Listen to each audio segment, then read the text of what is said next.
7 de la mañana, 9 minutos. En este momento nos conectamos vía telefónica con Monseñor Luis Gerardo Cabrera, arzobispo de la ciudad de Guayaquil, con quien conversaremos brevemente sobre estas decisiones también adoptadas por parte de la Iglesia Católica Ecuatoriana frente a la emergencia sanitaria que se está viviendo en el país.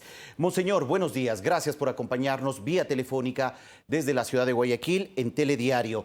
Bueno, creo que es importante recordar a la ciudadanía, sobre todo a la ciudadanía guayaquileña también, que posee una comunidad amplia de cristianos católicos que están esperando un poco las actividades propias de la Semana Santa. ¿Qué tipo de mensaje transmitir a esta población tan importante en nuestro país? Buenos días. Muy buenos días, muchísimas gracias. Yo quisiera subrayar dos temas importantísimos. Primero, tomar conciencia de la gravedad de esta emergencia sanitaria por el inminente peligro de contagio que tenemos. Y a partir de esto, asumirlo también con seriedad, ser disciplinados para acatar toda la normativa que se nos ha dado. Esto yo creo que es el punto de partida. Lo segundo, refiriéndome a su pregunta, es que nosotros en la Iglesia Católica hemos suspendido absolutamente todas las Eucaristías y encuentros masivos, absolutamente todos. Y en cuanto a los temas ya de Semana Santa, hemos visto que son importantes que se transmitan a través de los medios de comunicación y los medios digitales. De tal manera que todas las ceremonias las vamos a realizar, sí, pero de una manera privada y retransmitidas por los medios de comunicación social y también los medios digitales. Y aprovecho este momento justamente para invitar también a los medios de comunicación a que se sensibilicen con esta población inmensa que aún existe en Ecuador y que espera también ese servicio, por utilizar esta expresión, ese servicio de carácter espiritual, de carácter religioso, para que justamente nos ayuden y así puedan desde sus casas, de sus hogares, poder seguir esas celebraciones que son importantes para nuestra fe. Claro que sí, Monseñor. Desde el día de ayer ya han empezado a regir estas disposiciones de suspender las Eucaristías dominicales y todo tipo de eventos que congreguen a la comunidad católica cristiana en este caso. ¿Cómo ha visto usted la respuesta por parte de los feligreses? Ha sido una respuesta que yo la calificaría de excelente. Yo veo que las personas la asumieron con mucha seriedad, con mucho dolor quizás porque no pudieron hacer la Eucaristía, pero a la vez yo también con un realismo impresionante. Yo quiero agradecer en este momento a todos los fieles católicos y también de las comunidades creyentes por haber tomado, como les dije al comienzo, con seriedad, porque no podemos jugar con la vida de los demás. Además, nosotros ya como sacerdotes también lo tomamos la conciencia de que es una responsabilidad nuestra. No podemos poner en peligro a nuestros feligreses para que de una u otra manera puedan ser contagiados por este virus que está en la puerta de nuestras casas, en las oficinas, en todo lugar. Así que yo agradezco a los fieles y veo que ha sido una respuesta muy positiva, muy saludable. Y lógicamente hemos acompañado desde las parroquias a través de las redes sociales. Las Eucaristías han sido, como usted sabe muy bien, ya retransmitidas también. Y vamos a iniciar toda una campaña de oración para que las personas que permanezcan en su casa, además de conversar, de estar juntos, todos los demás también puedan orar. Claro que sí, Monseñor. Antes de terminar este contacto telefónico muy breve, quisiera que transmita un mensaje, sobre todo a la comunidad guayaquileña, donde se lleva a cabo esta tradicional procesión de Cristo del Consuelo que convoca a miles de personas, no solamente de Guayaquil, sino de varios puntos del país, y que también será una actividad religiosa que queda completamente suspendida. Así es. Bueno, yo creo que aquí nosotros hemos estado pidiendo esas dos actitudes. Primero, la seriedad con la que debemos asumir esta situación y también la confianza, porque tenemos una fe, sabemos que el Señor nos va a iluminar para que encontremos los medios adecuados y podamos afrontar esa realidad que ya hemos visto en otros lugares, ya se ha logrado ir más allá de lo que ha estado pasando, de superarlo.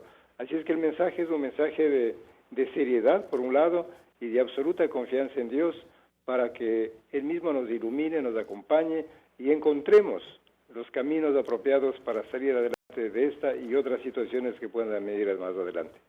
Gracias, Monseñor, por acompañarnos vía telefónica desde la ciudad de Guayaquil. Monseñor Luis Gerardo Cabrera, arzobispo del puerto principal, nos ha ofrecido detalles sobre estas decisiones también adoptadas por la Iglesia Católica del Ecuador frente al escenario que está viviendo el país con el coronavirus presente. 7 de la mañana, 14 minutos. Y queremos recordarles que son 37 los casos confirmados de coronavirus en Ecuador. Esta es la cifra actualizada por el Ministerio de Salud. Los casos confirmados de COVID-19 en Ecuador incrementaron este domingo, según lo informó mediante un comunicado el Ministerio de Salud Pública. La cifra llega a 37 personas, de los cuales 30 se mantienen estables en aislamiento domiciliario, 3 están hospitalizados de manera estable, 2 hospitalizados con pronóstico reservado y 2 fallecidos. La segunda fallecida corresponde a la hermana de la paciente primaria. Su deceso fue anunciado el sábado 14 de marzo. Esta paciente se encontraba en un aislamiento domiciliario por 12 días, luego con una sintomatología leve, pero luego de conocer el fallecimiento de su hermana, presenta un quebranto de su salud. Nosotros recibimos a la paciente en nuestro hospital de contingencia, en el área de cuidados críticos preparadas para esta situación. La paciente fue detectada con coronavirus, sin embargo se esperan los resultados de la autopsia para determinar la causa de su muerte.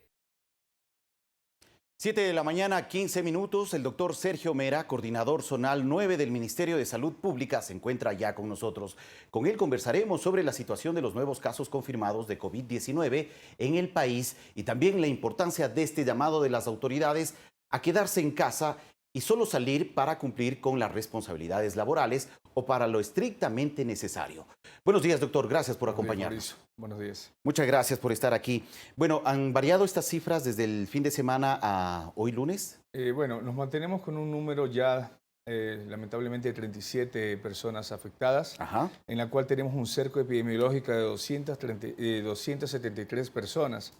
Es importante recabar que el Ministerio de Salud Pública, a partir de la emergencia y mucho antes, ha venido trabajando justamente para poder prevenir y poder parar un poco la facilidad de contagio, justamente insistiendo a la comunidad en la importancia de lo que es el aislamiento domiciliario y la corresponsabilidad. Las medidas que ha tomado el Gobierno Nacional a partir de la activación del COE justamente es esta, la de poder prevenir, la de poder frenar un poco el libre tránsito para así evitar la irresponsabilidad de algún grupo de personas que hemos tenido, sí, y también para invitar a toda la ciudadanía, perdón, a que esté en casa y evitar esta proliferación que es, sabemos que este virus tiene una particularidad de ser muy transmisible. Claro que sí, doctor. El día de ayer escuchamos las disposiciones del Gobierno Nacional, del presidente de la República, frente a esta emergencia sanitaria que se está viviendo en el país. Y también tuvimos la oportunidad de conversar con la representante de la Organización Mundial de la Salud en nuestro país, quien aseguraba que el 80% del éxito de estas disposiciones dependen del compromiso de cada uno de nosotros como ciudadanos, de quedarnos en casa y de poder asimilar estas disposiciones y salir de nuestros hogares cuando estrictamente sea necesario, por ejemplo, para cumplir con nuestra responsabilidad laboral y de ahí poder regresar a nuestros hogares, ¿no? Porque es importante que los ecuatorianos asumamos estas disposiciones de quedarnos en la casa. Bueno, sí, hablamos de que este virus tiene una particularidad muy importante a diferencia del resto de los virus, y es justamente la fácil transmisión de esta. Virus anteriores que hemos tenido, por ejemplo el SARS, el MERS, el H1N1, tenían la particularidad de afectar a una persona por cada afectado, o sea, uno podía transmitir a una persona. Ahora, este virus puede hacer a 2 o 3 personas por cada afectado. Por cada afectado. Así es. Aquí la importancia de no estar en lugares masivos, de no estar justamente en lugares donde tengamos demasiada aglomeración de personas, para evitar justamente la contaminación cruzada y una rápida expansión, como pasó en Italia, como pasó en España. Justamente ahora tenemos ruedas de prensa y consejos de estos países para quedarnos en casa, para así evitar justamente la contaminación, la proliferación de este virus y ser muy corresponsables con nuestra familia, con nuestros hijos, con nuestros abuelos, con nuestros padres. El Ministerio, como le he venido diciendo, viene trabajando con nuestro gobierno, con las entidades públicas, privadas, en prevenir antes que tener que llegar a curar. Y justamente aquí está la particularidad o la parte más importante, la prevención. Bueno, las disposiciones que han dictado las autoridades, a la cabeza el presidente de la República, lo que buscan es frenar el avance de la enfermedad. Hay algunas personas que están interpretando estas disposiciones como un toque de queda. Esto debe quedar claro, no es un toque de queda, es una restricción a la movilidad que no implica un toque de queda, ¿no? Así es, así es. Y bueno, estas acciones se toman debido a que no toda la población de nuestro país ha entendido la importancia justamente de este virus y no todos estamos siendo corresponsables. Y entonces, por esto es importante restringir un poco la movilidad para evitar que esto se llegue a proliferar. Entonces, no tenemos virus circulante todavía, pero tenemos que prevenir que esto pase. Países que empezaron posterior a nosotros actualmente tienen cifras mucho más altas.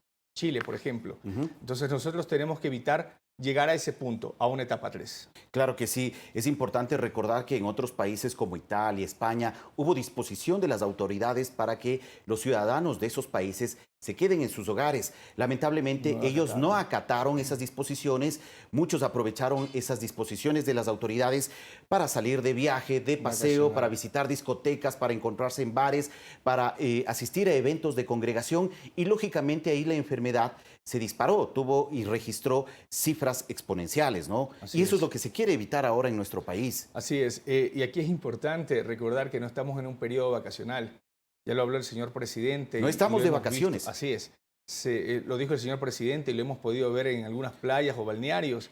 Buses llenos de cantidad de personas a vacacionar. Cuando estamos hablando de una emergencia sanitaria y lo más importante acá es ser corresponsable, quedarnos en casa, proteger a nuestra familia y sobre todo evitar el contagio masivo.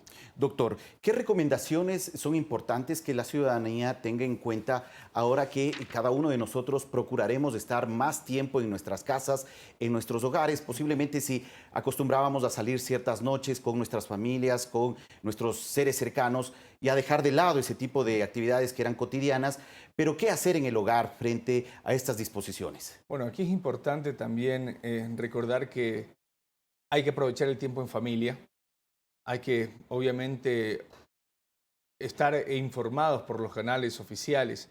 Es importante la parte psicológica también que entra acá, el hecho de saber que tenemos que estar en casa un tiempo prolongado y tratar de asimilar con la familia, en este caso, distracción, educarnos, ver canales educativos, las charlas, la oración en esta parte, como habíamos hablado ya y como lo dijo el monseñor, la parte de la fe es importante también, pero sobre todo mantener la calma y no la desesperación para poder salir y obviamente contribuir a un contagio y esperemos que esto no pase. Claro que sí, doctor. Creo que también entre las inquietudes de la ciudadanía está el poder mejorar su salud, el fortalecer su sistema inmunológico y desde su experiencia como médico, ¿qué tipo de recomendaciones se puede plantear a los ecuatorianos para que durante estos días también podamos fortalecer nuestra salud y poder evitar también que podamos ofrecer oportunidad al virus para que ingrese en nuestro organismo? Bueno, una alimentación sana es lo importante acá. Mantener niveles de estrés bajos, que sé que con la situación del país es un poco difícil, pero tenemos que estar tranquilos en casa, tenemos que mantenernos informados por los canales oficiales, no llevar a la desesperación y sobre todo, como mencioné hace un momento, la alimentación, el cuidado en su salud, el buen aseo personal es muy importante. No automedicarse en el caso de haber sintomatología respiratoria, llamar al 171 o en todo caso acudir a un centro médico, los cuales trabajan las 24 horas del día, los 365 días del año. En el Ministerio de Salud Pública y especialmente en la zona 9, ¿qué disposiciones tienen ustedes como prioritarias frente a estas necesidades de la comunidad? Bueno, todo paciente sintomático, toda duda o en todo persona que acuda a un centro médico es prioritario. Ahora, obviamente, los adultos mayores, las personas con discapacidad, las personas con algún tipo de comorbilidad y que tendrán a lo mejor o presentarán algún tipo de sintomatología, siguen siendo prioridad para nuestro sistema de salud. Todos nuestros pacientes, obviamente, siguen siendo la prioridad en cuanto a la atención médica. Y a recurrir también a las herramientas tecnológicas que las autoridades han puesto a disposición, ¿no? Para reportar cualquier tipo de casos sospechosos. Así es, el 171 debemos de recordar que es un número que debemos de tener mucha responsabilidad para el uso. persona asintomática respiratoria que haya acudido o haya salido del país 14 días atrás, o sobre todo que haya tenido contacto con alguna persona afectada o con sospecha inminente de coronavirus. Es importante utilizar el número, el cual actualmente llevamos más de 120.000 llamadas y más de 8.000 a 9.000 atenciones médicas. Gracias, Sergio, por la información. Muchas gracias. Agradecemos al doctor Sergio Mera, coordinador zonal 9 del Ministerio de Salud Pública, por ofrecernos información y también recomendaciones en torno a esta emergencia sanitaria que está viviendo el país. 7 de la mañana, 24 minutos. Vamos a una pausa y regresamos en breve para llevar a cabo un análisis breve también de cuál puede ser el impacto a nivel económico por la presencia del coronavirus en nuestro país. Sigan con nosotros.